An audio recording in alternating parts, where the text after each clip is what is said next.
Chaque religion a sa façon bien précise de pratiquer la prière. Et pourtant, si l'islam est la religion agréée par Dieu, et si tous les prophètes cités dans le Coran étaient également musulmans, les juifs et les chrétiens devraient pratiquer la prière telle que les musulmans la pratiquent. Ou tout du moins, il ne devrait y avoir que peu de différence. Mais en fait, les juifs ont une façon bien précise de prier. Et les chrétiens prient différemment des juifs.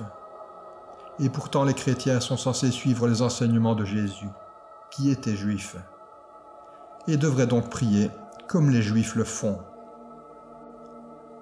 Quant aux musulmans, nous sommes les seuls à nous prosterner durant la prière.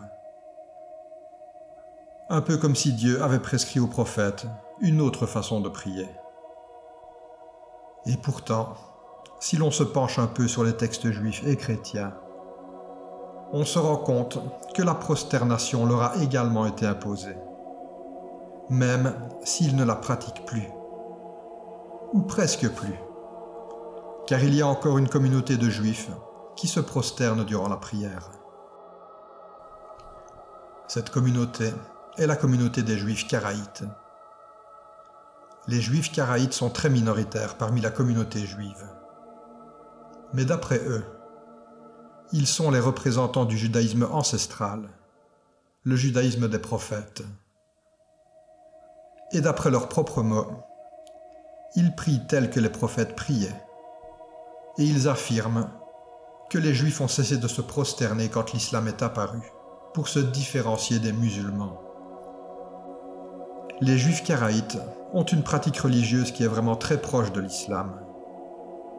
Ils pratiquent la prière 3 fois par jour, en se prosternant. Un autre point commun qu'ont les juifs karaïtes avec les musulmans est le fait qu'ils ont adopté le calendrier qui est basé sur l'observation de la lune. Et comme je l'ai dit, les juifs karaïtes sont très minoritaires au sein du peuple juif. Ils n'ont cessé de diminuer au cours des siècles, car ils ont été combattus et assimilés au judaïsme rabbinique.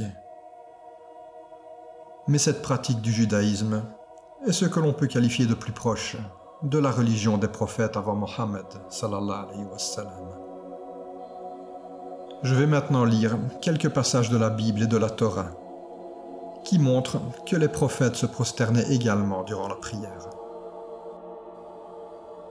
Nous pouvons par exemple voir cela dans l'évangile de Matthieu, où il est dit « Jésus fit quelques pas, se laissa tomber la face contre terre et pria ainsi. » Nous pouvons également voir cela dans le livre de Josué, où il est dit « Alors Josué se prosterna, le visage contre terre, et lui dit « Seigneur, je suis ton serviteur, quels sont tes ordres ?» Mais également dans les Nombres, où nous pouvons voir que Moïse et son frère Aaron priaient également de cette façon. Il est dit « Moïse et Aaron s'éloignèrent de l'assemblée pour se diriger vers l'entrée de la tente de la rencontre, où ils se jetèrent face contre terre. Alors la gloire de l'Éternel leur apparut. » Nous pouvons également voir cela dans le chapitre de l'Apocalypse, où nous pouvons lire « Ils se prosternèrent face contre terre devant le trône et ils adorèrent Dieu. »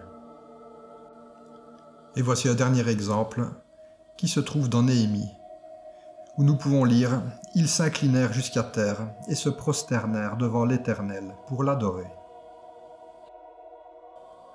Comme nous pouvons voir, il y a vraiment de très nombreux exemples dans la Bible qui nous montrent que les prophètes se prosternaient également pour prier et que Mohammed sallallahu alayhi wa sallam n'a pas inventé une nouvelle façon de prier. Il a juste suivi la voie que Dieu lui a montrée et suivi la façon de prier des prophètes qui l'avaient précédé.